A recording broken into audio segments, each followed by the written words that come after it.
नमस्कार। भारत और इंग्लैंड के बीच आज से शुरू होने वाले दूसरे टेस्ट पर हमारे विशेष कार्यक्रम बर्मिंघम टेस्ट कौन होगा बेस्ट में आपका स्वागत है। मैं हूं सुचित्रा और मेरे साथ है मेरे सहयोगी गौरव कुमार। और भारतीय टीम सीरीज का पहला मैच हार चुकी है और अब उसकी नजर ये दूसरा टेस्ट जीतकर इस सीरीज में बराबरी हासिल करने पर है। तो अगले आधे घंटे में चर्चा करेंगे इसी मुकाबले पर। गौरव, कितना मुश्किल लग रहा है भारतीय टीम के लिए बराबरी हासिल करना? बिल्कुल, ये मुकाबला एक ऐसा रहने वाला है जहां पर अब आपको डू और डाई है। डू और डाई इसलिए है क्योंकि अगर यहां से अगर आप हारते हैं मुकाबला तो फिर 2-0 की बढ़त जो है वो कहीं ना कहीं इंग्लैंड को हासिल हो जाएगी और उसके बाद वापसी करना जो है वो काफी मुश्किल हो जाएगा इंग्लिश कंडीशंस के बीच में। तो देखना होगा सुचित्रा, आज सबसे बड़ा सवाल यही रहने वाला है कि किस तरह के बदलाव के साथ टीम इंडिया उतरती है। बिल्कुल।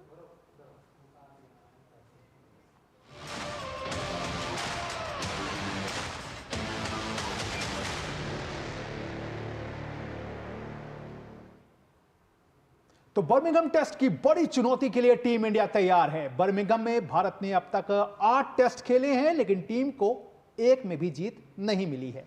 ऐसे में भारतीय टीम के कप्तान शुभमन गिल के पास जीत हासिल कर इतिहास रचने का एक बड़ा मौका है। भारतीय टीम को पहले मैच में 5 विकेट से हार मिली थी। ऐसे में टीम के लिए यह मुकाबला अब काफी अहम रहने वाला है। देखिए आप ये रिपोर्ट। टीम इंडिया ने ठाना है इंग्लैंड को बर्मिंघम में हराना है। एजबेस्टन में जो अब तक नहीं हुआ उसे करके दिखाना है। लेकिन ये बात जितनी कहने में आसान है, असलियत में टीम इंडिया के लिए एक बड़ी चुनौती है जिसके हल के लिए इस बार टीम प्लेइंग 11 में हर वो बदलाव करना चाहेगी जो उसे इस मैदान पर पहली टेस्ट जीत दिलाए। एजबेस्टन की पिच की बात करें तो पहले 3 दिन ये पिच बल्लेबाजों के मुफीद रह सकती है, जबकि आखिरी 2 दिन इस पर फिरकी का पेच बल्लेबाजों को परेशान कर सकता है। ऐसे में शुभमन गिल एंड कंपनी के लिए इस पिच पर एक एक्स्ट्रा स्पिनर अहम भूमिका निभा सकता है, जबकि तेज गेंदबाजी में मोहम्मद सिराज का इस मैदान पर पिछला अनुभव काम आ सकता है। सिराज ने साल 2022 में इस मैदान पर 6.18 की इकोनॉमी से 4 विकेट हासिल किए थे। वहीं बल्लेबाजी की बात की जाए तो वैसे तो पिछले मैच में शतक देखने को मिले थे, लेकिन टीम इंडिया की बड़ी सिरदर्दी अंतिम के 5 बल्लेबाजों का डाउनफॉल है, जिसने काफी हद तक टीम को मैच पर अपनी पकड़ बनाने से दूर किया। इस सब के अलावा जिस तरह से पिछले मैच में कैच छूटे, उस पर भी टीम को अपनी दिक्कतों को दूर कर सामने आना होगा। वहीं इंग्लैंड की बात करें तो टीम के लिए ये मैदान हरदम उनके हौसले को बढ़ाता रहा है। इंग्लैंड ने बर्मिंघम में 56 टेस्ट मैच खेले हैं, जिसमें से 30 में टीम को जीत मिली है, जबकि 11 में टीम को हार का सामना करना पड़ा है। वहीं 15 मुकाबले ड्रॉ रहे हैं। वहीं इस मैदान पर सबसे ज्यादा रन का रिकॉर्ड जो रूट के नाम है, जिनके बल्ले से 62.92 की स्ट्राइक रेट से 920 रन आए हैं। साथ ही साथ बेन डिकेट का तूफान एक बार फिर भारतीय टीम के लिए बड़ा सिरदर्द रह सकता है। गेंदबाजी में इस टीम को क्रिस वोक्स और बेन स्टोक्स का बड़ा सहारा रहेगा। Sports desk, DD news. और इस मुकाबले पर और चर्चा करने के लिए हमारे साथ जुड़ गए हैं हमारे खास मेहमान वरिष्ठ खेल पत्रकार राकेश थपलियाल और हमारे खेल संवाददाता नारायण सिंह। राकेश जी, पहले आपके पास ही आती हूँ। पहला मैच जो भारतीय टीम हारी, अनलूजेबल टेस्ट था जिसे भारतीय टीम गंवा बैठी। वैसी हार से उबरना और अब एक ऐसे मैदान में आना जहां पर आप कभी कोई टेस्ट नहीं जीते हैं, कितनी बड़ी चुनौती आप देखते हैं टीम इंडिया के लिए? देखिए, बहुत बड़ी चुनौती है। 5 टेस्ट की सीरीज में आप जब पहला टेस्ट हार जाते हैं, और ऐसा नहीं है कि हमारे पास जीतने के अवसर वहां पर नहीं थे, हमने टेस्ट में काफी समय डोमिनेट भी किया, लेकिन जो कुछ गलतियां जैसे कैचेस का ड्रॉप होना, गेंदबाजों का विकेट न चटकाना, उसकी वजह से हमें उस टेस्ट में हार का सामना करना पड़ा है। और एजबेस्टन में हमारा जो है बहुत बेहतरीन चांस है, क्योंकि ये पिच थोड़ा सा स्पिनर्स के लिए मददगार रहती है और उस वजह से लग रहा है कि भाई हिंदुस्तान की टीम यहाँ पर बेहतरीन प्रदर्शन करे, बल्लेबाज अच्छा प्रदर्शन करे, गेंदबाज अच्छा प्रदर्शन करे। लेकिन देखिए, कोई भी गेंदबाज जो यूनिट है वो तभी सफल होती है जब आप उनको फील्डर से सपोर्ट मिले। अगर फील्डर कैचेस नहीं पकड़ेंगे तो बहुत मुश्किल हो जाता है किसी भी तरह के गेंदबाजों के लिए कि वो किस तरीके से विपक्षी बल्लेबाजों को यहाँ पर बांध के रखें। और जहां तक आपकी बात है कि देखिए, बात हो रही थी शुरू से, गौतम गंभीर भी कह रहे थे 20 विकेट सबसे इंपॉर्टेंट है, 20 विकेट लेना। तो इंग्लैंड की टीम का मैं आपको एक छोटा सा रिकॉर्ड बताता हूँ कि बेन स्टोक्स की कप्तानी में जून 2022 से लगातार जो हमारी टीम, इंग्लैंड की टीम खेल रही है इंग्लैंड में, तो सिर्फ 21 टेस्ट मैच में 5 बार ही ऐसा मौका आया जब 2 बार आउट हुई है इंग्लैंड की टीम, और उस 5 बार में से भी 2 टेस्ट मैच उन्होंने जीत लिए हैं। तो 2 बार आउट होने के बावजूद भी इंग्लैंड की टीम अच्छी स्थिति में रहती है, जीतती है यहाँ पर। तो 20 विकेट चटकाना जितना इंपॉर्टेंट है, उतना बड़ा स्कोर भी खड़ा करना, और जो हमारे जो निचले क्रम के बल्लेबाज हैं उन्होंने जो पिछले टेस्ट में रन नहीं बनाए हैं, उसका भी हमें खामियाजा उठाना पड़ा। तो हमारे टीम के अंदर अभी गैप्स बहुत ज्यादा हैं, उनको कितनी जल्दी भरते हैं वो यहाँ पर देखने वाली बात होगी। लेकिन एजबेस्टन में जीतने का एक बहुत बेहतरीन मौका भारतीय टीम के पास है। अगर यहाँ पर हम जीतने में असफल रहते हैं तो मुझे लगता है कि इस चीज में भारत बहुत बुरी तरह से पिछड़ जाएगा। बिल्कुल बुरी तरह से पिछड़ जाएगा। और हमारे साथ संवाददाता हमारे नारायण सिंह भी न्यूज रूम से मौजूद है। नारायण, इस वक्त सबसे बड़ा सवाल यह है कि टीम इंडिया क्या कुछ बदलाव करेगी, और इसकी धुरी में एक नाम जो सबकी जुबान पर है, जसप्रीत बुमराह। क्या लगता है, क्योंकि कप्तान शुभमन गिल ने तो अपने पत्ते नहीं खोले बुमराह को लेकर के, आपको क्या लगता है कि आज के मैच में बुमराह दिखेंगे? गौरव, बिल्कुल अगर इस मैच की बात करें तो जसप्रीत बुमराह को मैच में खिलाना चाहिए, क्योंकि ऑलरेडी हमें पहला मैच हार चुके हैं। अगर जसप्रीत बुमराह नहीं होते हैं तो जिस तरह की गेंदबाजी हमने पिछले मैच में देखा कि पूरी डिपेंडेंसी हमारी जसप्रीत बुमराह पे थी, और पहले मैच के दूसरे इनिंग में बुमराह ने कोई विकेट नहीं लिया, और उसके कारण हमने देखा कि हम 20 विकेट नहीं ले पाए जो सेकेंड इनिंग में 10 विकेट लेने चाहिए थे। तो बुमराह का इंक्लूजन होना बहुत ज़रूरी है, क्योंकि अगर हम यहाँ पर बुमराह को इंक्लूड नहीं करते हैं और दूसरा मैच भी गंवा देते हैं तो बड़ा ही मुश्किल हो जाएगा। क्योंकि कभी भी ऐसा नहीं होता कि कोई भी टीम 2 शुरुआती टेस्ट मैच हार जाए उसके बाद फिर वो सीरीज जीते। शायद एक ही बार ऐसा हुआ था, वो भी डॉन ब्रैडमैन के टाइम पे, जो भी ऑस्ट्रेलिया में उन्होंने किया था, वो भी अवे फ्रॉम होम नहीं था। तो मुश्किल हो सकता है, तो बुमराह को खिलाना बहुत ज़रूरी रहेगा। यहाँ पर एक बार आप यहाँ पर एक पकड़ बना लें। हालांकि मैच कोई भारतीय टीम इस ग्राउंड पे मैच जीत नहीं पाई है, लेकिन बहुत इंपॉर्टेंट रहेगा। और उनकी जगह आप यहाँ पर एक अलग खिलाड़ी स्पिनर जो कुलदीप यादव है उनको भी ला सकते हैं, क्योंकि कुलदीप यादव की बात करें तो एक विकेट टेकर बॉलर हैं। और इसी मैदान पे अगर एशेस जो टेस्ट मैच सीरीज होती है इंग्लैंड और ऑस्ट्रेलिया के बीच 2023 में बर्मिंघम के इसी मैदान पे उनके जो नेथन लायन है उन्होंने पहली इनिंग में भी 4 विकेट लिए थे, दूसरी इनिंग में भी 4 विकेट लिए थे। तो जैसे ही वे दूसरे दिन के बाद यहाँ स्पिनर्स को मदद मिलेगी, और कहीं ना कहीं ये इंक्लूजन करना चाहिए टीम को आज। बिल्कुल। और राकेश जी हमारे साथ जुड़े हुए हैं। राकेश, लगातार कहा जाता है कि अगर आपको टेस्ट मैच जीतने हैं तो आपको 20 विकेट लेने ही होंगे। कहना आसान है, लेकिन कितना मुश्किल है। जो जिस तरह के कोलैप्स हमें देखने को मिलते हैं, जो आखिरी के विकेट हैं ताश के पत्तों की तरह ढह जाते हैं, कितना मुश्किल आपको लगता है टीम मैनेजमेंट के लिए बल्लेबाजी को कुछ कमजोर रखते हुए गेंदबाजी पर ध्यान देना? देखिए सुचित्रा, जो टीम सिलेक्ट की गई है, हमारे यहाँ उहापोह की स्थिति पहले से ही थी कि बुमराह को टीम में रखा गया है, लेकिन वो खाली 3 टेस्ट खेलेंगे, 5 टेस्ट वो नहीं खेलेंगे। तो विपक्षी खेमे को आपने पहले ही एक कॉन्फिडेंस दे रखा है कि भाई बुमराह जो हमारे मेन गेंदबाज हैं वो तो 5 टेस्ट इस सीरीज के खेलने वाले नहीं है। अब वो कौन सा टेस्ट खेलेंगे, कौन सा नहीं खेलेंगे, उसको लेके टीम भी उहापोह में है। बुमराह से विचार किया जाएगा कि भाई आप क्या ये सेकंड टेस्ट में लोड लेने के लिए तैयार हैं, क्योंकि काफी गेंदबाजी आपको करनी पड़ती है। जब दूसरे छोर से अगर गेंदबाज विकेट नहीं ले रहे हैं तो आपको काफी गेंदबाजी बुमराह को वहां पर करनी पड़ती है, क्योंकि ना हमारे गेंदबाज विकेट ले रहे थे और ना ही वो रन रोकने में सफल हो रहे थे। चाहे वो सिराज हो, चाहे वो प्रसिद्ध कृष्णा हो, विकेट जरूर लिया प्रसिद्ध कृष्णा ने, लेकिन रन वो बहुत दे रहे हैं। तो रनों को रोकना, क्योंकि देखो इंग्लैंड के अंदर जब कोई खेलने जाता है ना, तो इंग्लैंड में एक डिफरेंट लेंथ से आपको गेंदबाजी करनी होती है।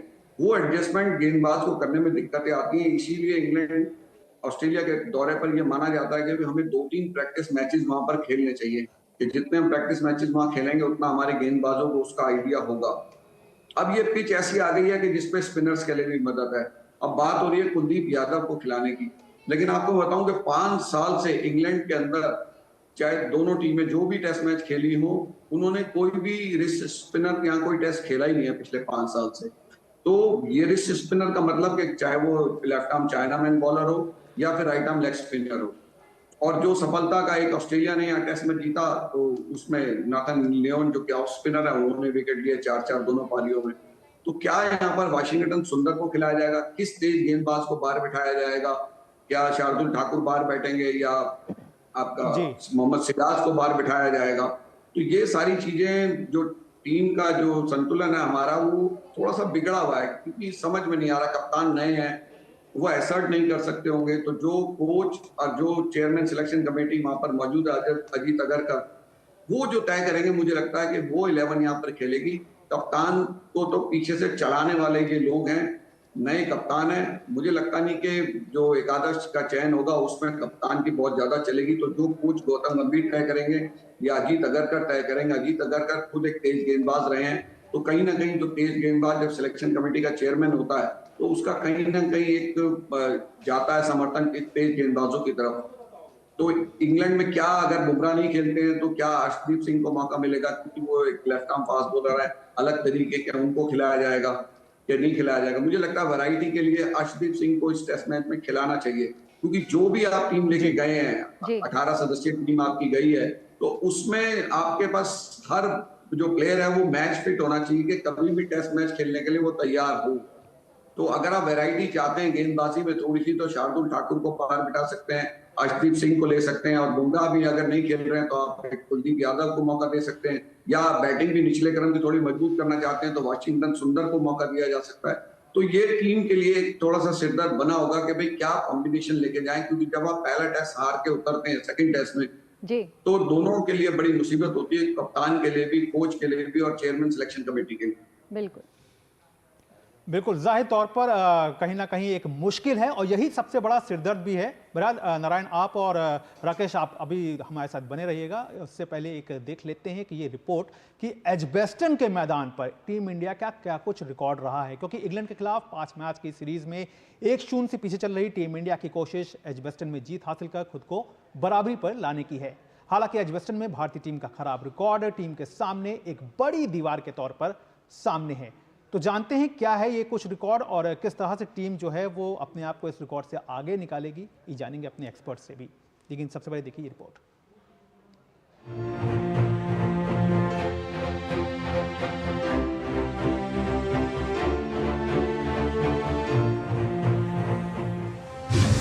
एजबेस्टन में होगा पलटवार, कौन बनेगा बर्मिंघम का सिंघम? एजबेस्टन टेस्ट, कौन होगा बेस्ट? ये कुछ ऐसे सवाल हैं जिनका जवाब जानने के लिए टीम इंडिया के करोड़ों प्रशंसक उत्सुक हैं। भारतीय टीम पर भी इन सवालों का भारी दबाव रहने वाला है, क्योंकि एक तो टीम पहले मैच में एक ऐसी हार का सामना करके आई है जो कहीं से भी दिख नहीं रही थी, और दूसरा टीम का एजबेस्टन के मैदान पर खराब रिकॉर्ड। एजबेस्टन में भारतीय टीम के रिकॉर्ड को देखा जाए तो यहाँ भारत ने 8 टेस्ट मैच खेले हैं, जिसमें टीम को एक भी जीत नसीब नहीं हुई है। इनमें से 3 बार भारत को पारी के अंतर से बड़ी हार का सामना करना पड़ा है। पहली बार 1967 में भारत ने एजबेस्टन में टेस्ट मैच खेला था, जिसमें इंग्लैंड ने भारत को 132 रन से हराया था। इसके बाद 1974 में पारी और 78 रन से टीम इंडिया को हार नसीब हुई, और फिर 1979 में पारी और 83 रन से हार का मुंह भारतीय टीम को देखना पड़ा। इस मैदान पर भारत और इंग्लैंड के बीच 1986 में खेला गया मुकाबला एकमात्र टेस्ट था जो ड्रॉ रहा था। इसके बाद 1996 में टीम इंडिया को 8 विकेट से हार झेलनी पड़ी। वहीं 2011 में इस मैदान पर टीम इंडिया को अब तक की सबसे बड़ी हार मिली थी, जब इंग्लैंड ने भारत को पारी और 242 रन से हराया था। वहीं साल 2018 में टीम इंडिया को 31 रन से हार मिली। आखिरी बार भारतीय टीम को साल 2022 में 7 विकेट से यहां शिकस्त का मुंह देखना पड़ा था। तो जाहिर तौर पर ये ऐसे आंकड़े हैं जो शुभमन एंड कंपनी के सामने होंगे, लेकिन इन आंकड़ों को पार कर शुभ जीत दर्ज करने की कोशिश टीम इंडिया के रणबांकुरों का असली इम्तिहान लेगी। Sports desk, DD news.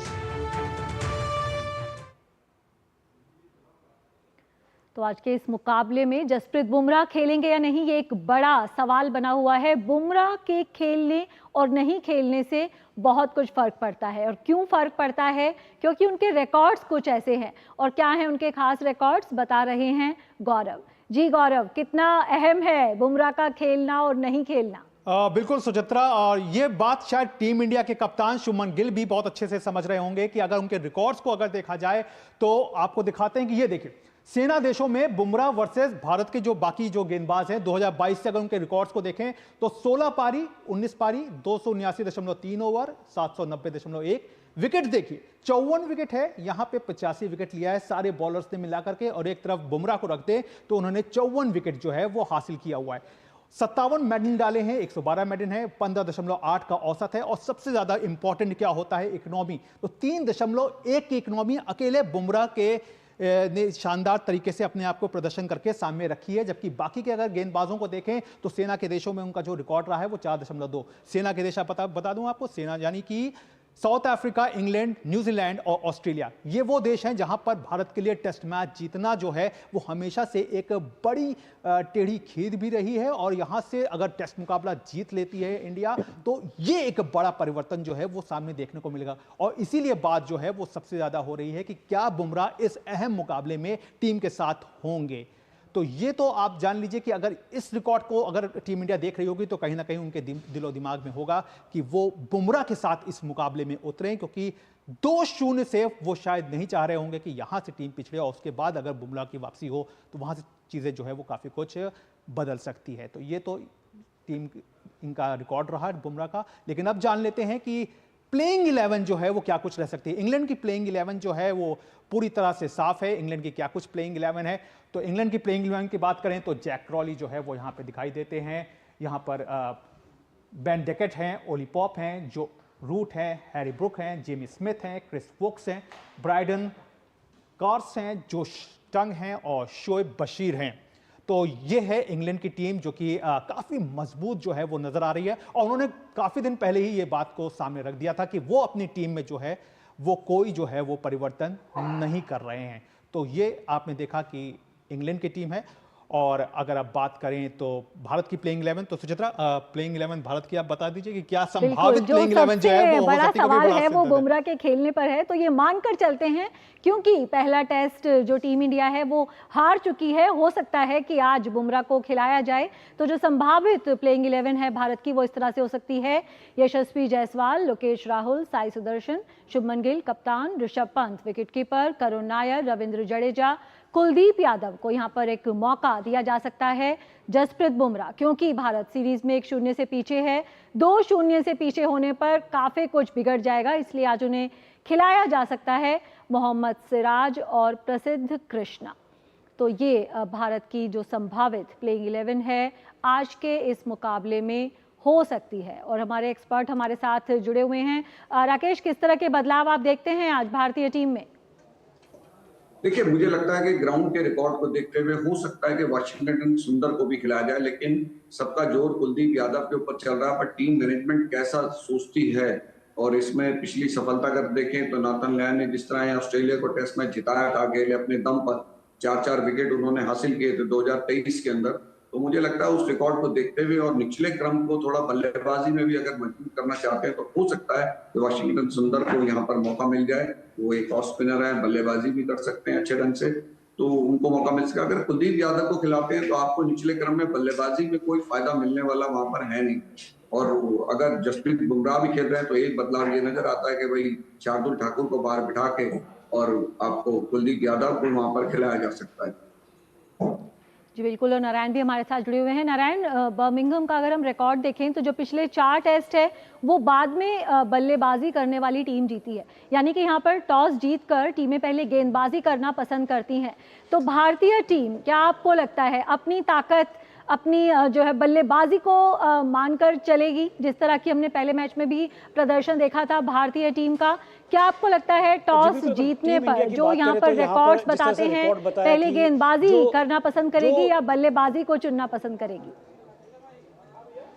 जी बिल्कुल, अगर टीम इंडिया की स्ट्रेंथ देखिए तो बैटिंग, अगर पिछले मैच में भी हेडिंगले में उन्होंने पहली बैटिंग की थी, एक विशाल स्कोर बनाया था। अगर रिकॉर्ड्स की बात करें तो जो बाद में बैटिंग करती है उस टीम ने यहाँ पर ज़्यादा मैच जीते हैं, लेकिन मैं समझता हूँ कि जो भारतीय टीम है उनको अपनी स्ट्रेंथ पे खेलना चाहिए, क्योंकि उनकी बैटिंग अच्छी है और एक अच्छा स्कोर यहाँ पर बनाएं। और दूसरे इनिंग में फ़ायदा क्या होगा, अगर कुलदीप यादव को खिलाते हैं तो क्या होगा, जैसे मैच प्रोग्रेस करेगा तो पिच पे जो पैचेस आएंगे उससे कहीं ना कहीं उनको असिस्टेंट मिलेगा, और कहीं ना कहीं जो भारत का जो एक विकेट लेने में मुश्किल थी वो कहीं ना कहीं उनको बेहतर मिलेगा। विशेषकर कि जो चौथी पारी होगी उसमें वो कहीं ना कहीं विकेट दिला पाएंगे, जो कि पिछले मैच में हम विकेट नहीं ले पाए। और कहीं ना कहीं जिस तरह से एक गेंदबाजी रही है बुमराह की, अगर बुमराह खेलते हैं तो मुझे लगता है कहीं ना कहीं इंग्लैंड बैकफुट पे रहेगा, क्योंकि पिछले मैच में भी हमने देखा कि जैसे बुमराह खेल रहे थे उनको विकेट भी मिले पहली इनिंग में और रन भी नहीं दे रहे थे, लेकिन जैसे ही बुमराह चले जाते थे तो बेसबॉल आ जाता था, और बुमराह नहीं होते हैं तो बेसबॉल रहता था। तो कहीं ना कहीं बेसबॉल को अगर रोकना है तो बुमराह की स्टाइल में बॉलिंग करनी पड़ेगी सबको। बिल्कुल जी बिल्कुल नारायण, अगले कुछ मिनटों में अब इस बात से पर्दा उठ भी जाएगा कि बुमराह जो हैं वो प्लेइंग 11 में हैं या नहीं। बहरहाल आप दोनों ने समय निकाला, इसके लिए आपका बहुत बहुत शुक्रिया। नारायण आपका बहुत बहुत शुक्रिया, और राकेश आपने अपना कीमती जो सुझाव दिया है उस पर उम्मीद करेंगे कि टीम इंडिया जरूर कहीं ना कहीं अपने जहन में रखेगी। बहरहाल आप दोनों का बहुत बहुत शुक्रिया। तो सुचित्रा, जाहिर तौर पर एक बड़ा मुकाबला यहाँ पर रहने वाला है, लेकिन आपकी क्या फाइनल टिप्स होगी ये जरूर जानना चाहेंगे। जी बिल्कुल, क्योंकि टीम इंडिया सीरीज में 1-0 से पीछे है, तो मुझे लगता है कि 2-0 की हार के साथ एक बड़ा झटका हो जाएगा टीम के लिए। जब आप एक ऐसे मैदान पर आ रहे हो जहां पर आप कभी नहीं जीते, तो जसप्रीत बुमराह अगर आपकी प्लेइंग 11 में है तो टीम एक बढ़े हुए मनोबल के साथ उतरेगी। और कुलदीप यादव, जिस तरह से राकेश ने भी कहा कि यहाँ पर अगर भारतीय टीम को मौका मिलता है चौथी पारी में गेंदबाजी करने का, उपयोगी साबित हो सकते हैं और बल्ले से रन भी बना सकते हैं, जो कि टेलेंडर्स नहीं बना रहे हैं। शायद सबसे जरूरी बात होगी कि भारतीय टीम को इस मुकाबले में खुले दिमाग के साथ जो है वो उतरना होगा। पिछले मैच में क्या हुआ वो इतिहास हो गया, लेकिन यहां पर आपको अपनी पूरी ताकत के साथ सामने रखना है। तो आज के हमारे इस विशेष कार्यक्रम में फिलहाल इतना ही। हमारी पूरी स्पोर्ट्स टीम को दीजिए इजाजत। नमस्कार। नमस्कार।